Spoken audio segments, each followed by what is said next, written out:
à quelqu'un d'en face, à son adversaire, c'est qu'on est en position de force. La question que je poserais, où est la force de cet ensemble? Bélir Nabil. Enchaîner beaucoup d'annonces, coalition artillerie, coalition solaire, coalition autour des drones, autour des F-16. Il y a eu des actes, on ne peut pas négliger ces actes. Mais il faut encore aller plus loin, et je pense que la réflexion autour d'un pilier européen de la défense dans l'Alliance Atlantique...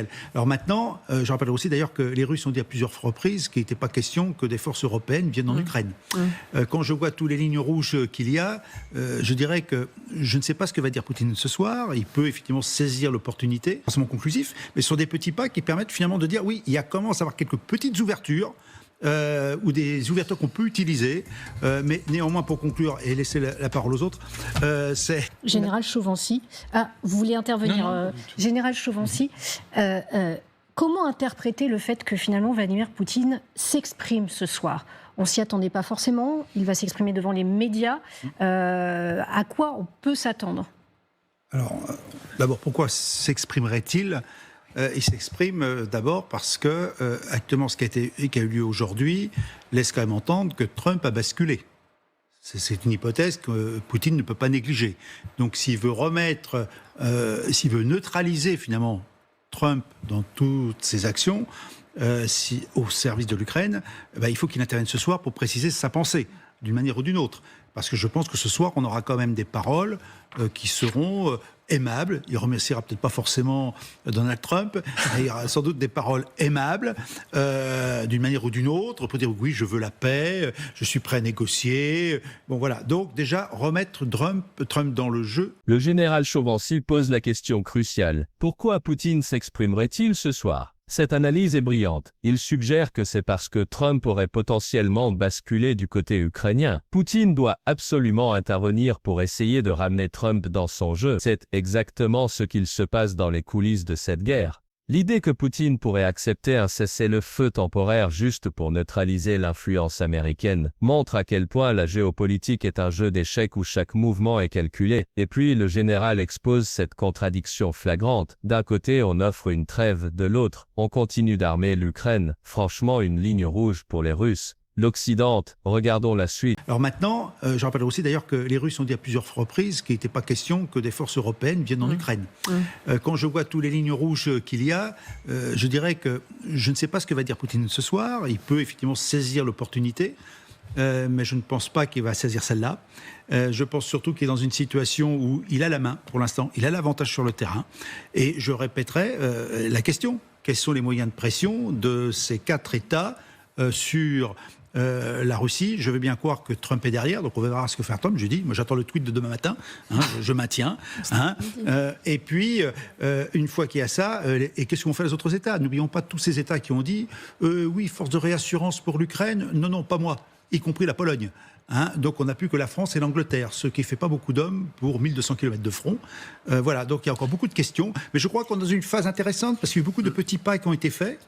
Alors, ils ne sont pas forcément conclusifs, mais ce sont des petits pas qui permettent finalement de dire oui, il y a commence à avoir quelques petites ouvertures. Punaise, mais c'est exactement ça. Le général vient de mettre le doigt sur l'incohérence totale de cet ultimatum occidental. Quels sont les moyens de pression de ces 4 États sur la Russie? Cette question est dévastatrice pour la crédibilité de l'Occident. L'ultimatum, c'est quand on est en position de force, mais où est cette force concrètement? La Pologne qui refuse d'envoyer des troupes alors qu'elle était si vocale? Au final, il ne reste que la France et l'Angleterre sur un front de sang. C'est ridicule quand on y pense. Cette analyse démolit complètement la posture occidentale. On fait des grands discours à Kiev mais sans moyens réels pour les soutenir. Et ce tweet de Trump qu'il attend pour le lendemain matin, c'est tellement vrai que toute cette diplomatie européenne peut être anéantie par un simple tweet du président américain. Passons à la suite. Donc, voilà, c'est maintenant du côté américain, et on revient toujours à cette attente de ce soir. C'est peut-être les Américains et Donald Trump, s'il évoque une sanction très... Pas forcément une sanction économique, mais le renforcement des livraisons d'armes à l'Ukraine, peut-être d'autres propositions, des choses très concrètes, là, peut-être, ça aura du sens. Mais là, à cette heure-ci, je ne crois pas que c'est les Européens qui peuvent faire plier Vladimir Poutine. Surtout, ce que je disais à mon camarade voisin il y a quelques moments, c'est que nous avons quand même une expression publique de ces dirigeants qui est un ultimatum. Mais c'est tellement vrai ce qu'il dit là. L'Europe et les Européens représentent une force de proposition, pas une force de coercition. Cette phrase résume parfaitement notre impuissance militaire face à la Russie. L'Europe sait faire des plans, des schémas, des propositions diplomatiques. Mais concrètement, sans les États-Unis, on n'a aucun moyen d'imposer notre volonté à Moscou. Cette lucidité est rafraîchissante au milieu de tous ces discours creux sur la puissance européenne. Regardons la suite. Où l'Europe, les Européens représentent une force de proposition. Et c'est en cela que la journée d'aujourd'hui est intéressante et importante. Il y a une capacité à imaginer des plans relativement bien ficelés, avec des détails quant au dispositif en vue d'un cessez-le-feu et même en vue de l'après-guerre. Et c'est en cela que les Européens sont relativement intéressants. Waouh! Cette analyse est implacable. Les puissances européennes sont des puissances moyennes et seules sans l'appui des États-Unis, nous n'avons pas la capacité d'imposer notre volonté à la Russie. C'est exactement ce qui manque dans le débat public français. Cette vérité dérange nos dirigeants qui préfèrent jouer aux grands stratèges mondiaux alors qu'ils n'ont pas les moyens militaires de leurs ambitions. Et cette remarque sur les sanctions avec des effets pour le moins limités, c'est une gifle pour tous ceux qui prétendaient que l'économie russe allait s'effondrer. Le général défait méthodiquement le mythe de la puissance européenne autonome. Continuons. Très honnêtement, je ne vois pas trop.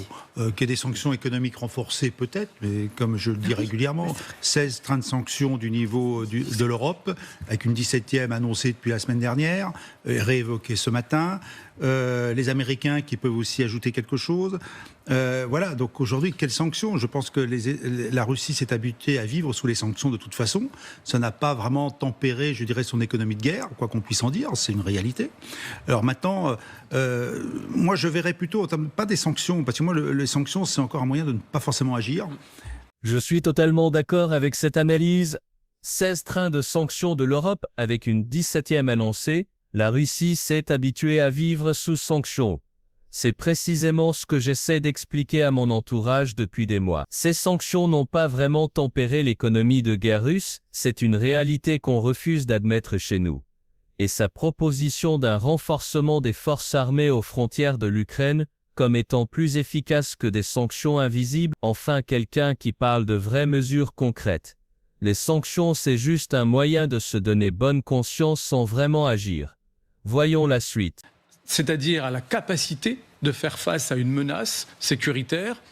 Et c'est en cela qu'on arrive à la limite de ces images. Parce qu'on a affaire à des Européens qui sont entre eux, mais dont le destin, au jour d'aujourd'hui en tous les cas, ne dépend pas précisément que de ces Européens. Nous restons dépendants des États-Unis, du point de vue de la sécurité européenne, et nous dépendons du point de vue également de notre capacité à proposer un cessez-le-feu autour d'un plan politique et diplomatique.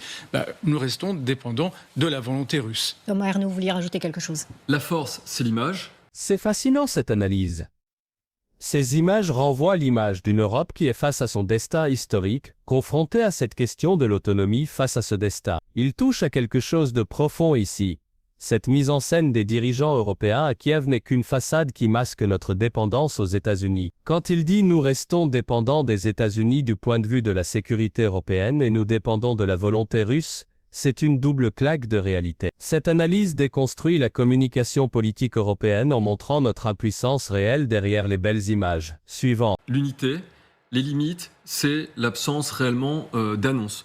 Qu'est-ce qu'on attend réellement pour peser? Le général le disait, la diplomatie sans épée, c'est de la rêverie. Donc il faut de l'outil militaire, il faut un pilier européen au sein de l'Alliance Atlantique, il faut de l'augmentation des budgets dans les politiques de défense, il faut des politiques patriotiques. Lorsqu'on se prépare à la guerre, lorsqu'on se prépare au scénario du pire, il faut impliquer les populations.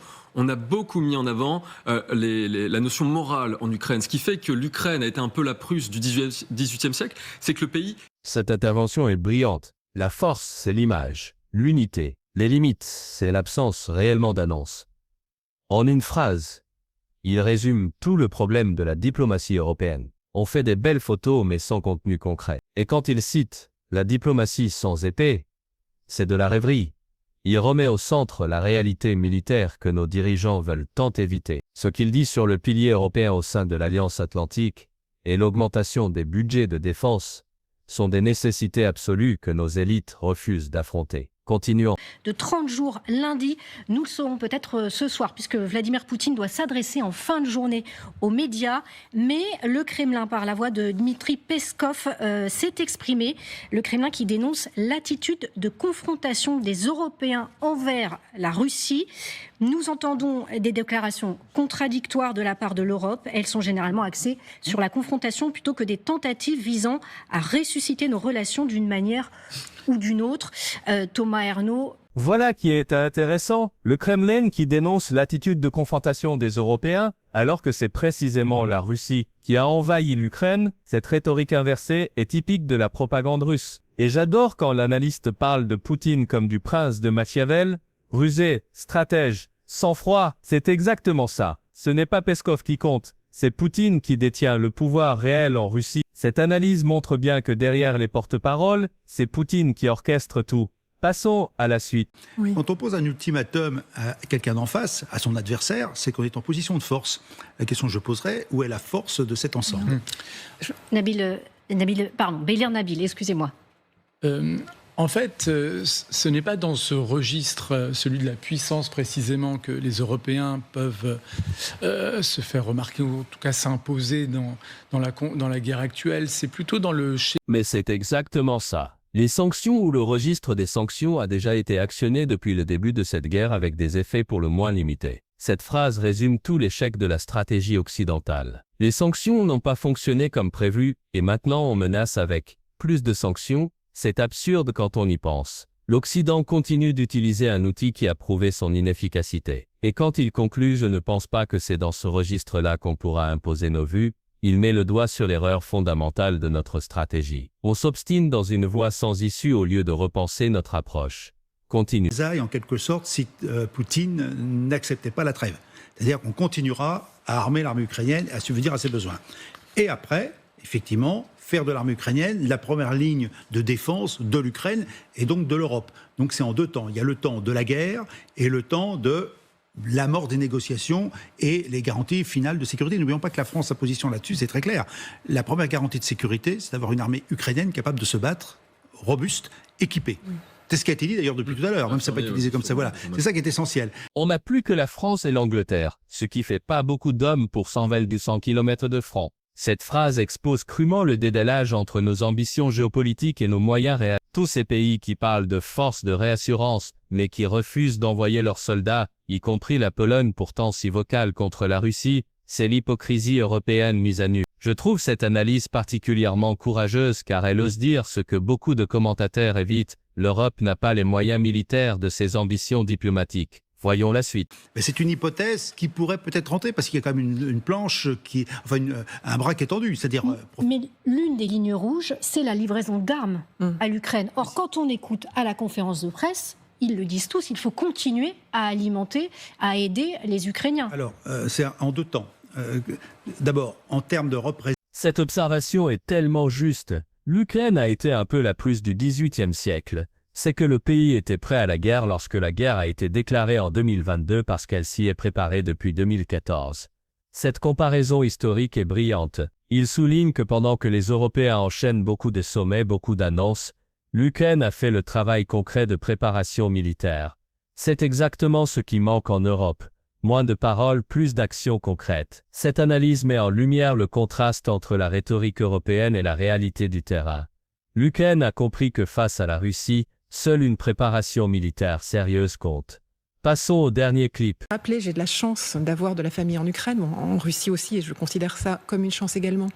Mais certains membres de ma famille se sont réfugiés en France. Lorsque Volodymyr Zelensky a été reçu à la Maison-Blanche par Joe Biden, ils m'ont demandé de pouvoir conserver des exemplaires du Monde sur lesquels on voyait les photos. Donc c'est un symbole, c'est vrai, c'est un symbole qui est important pour la diplomatie européenne, c'est un symbole qui est très important pour la population ukrainienne. Et je voudrais rajouter une chose, s'il y a un cessez-le-feu, même partiel, ça sera quand même quelque chose de bien pour la population civile aujourd'hui. Et depuis l'arrivée de Donald Trump au pouvoir, les attaques de drones contre l'Ukraine se sont intensifiées. Les populations civiles ne dorment plus, mais réellement. ils sont fatigués puisque c'est des attaques incessantes la nuit. Donc beaucoup décident de ne plus aller aux abris. Mais ça veut dire quoi? Ça veut dire qu'ils se massent dans les couloirs de leur appartement, dans des endroits où il n'y a pas de fenêtre, parce que c'est là qu'on est le plus à l'abri, pas complètement à l'abri. Et donc, en fonction de la place, ils laissent dormir les enfants, souvent en disant on va laisser les enfants s'allonger. Et nous, on s'assoit et on attend et on reste vigilant, parce que si on entend que ça s'intensifie près de chez nous, on prendra le risque de courir aux abris. Donc, s'il y a un cessez-le-feu, ça permettra à la population civile de se reposer un petit peu. Après, vous y croyez vraiment? Non, alors, mais ce que je... Cette conclusion est parfaite. Ce qui a été dit tout à l'heure, c'est une forme d'ultimatum. Et ça, je crains quand même que Poutine ne l'apprécie pas. C'est là que tout se rejoint. Le général conclut exactement sur ce qui fait problème dans cette approche occidentale. On pose un ultimatum sans avoir les moyens de le faire respecter. Et en plus, on sait que cela va irriter Poutine plutôt que le faire plier. C'est toute la contradiction de notre diplomatie qui est résumée dans cette phrase finale. On fait des déclarations fortes qui ne sont soutenues ni par des moyens militaires suffisants, ni par une réelle unité européenne. Une analyse magistrale du général Chevancy.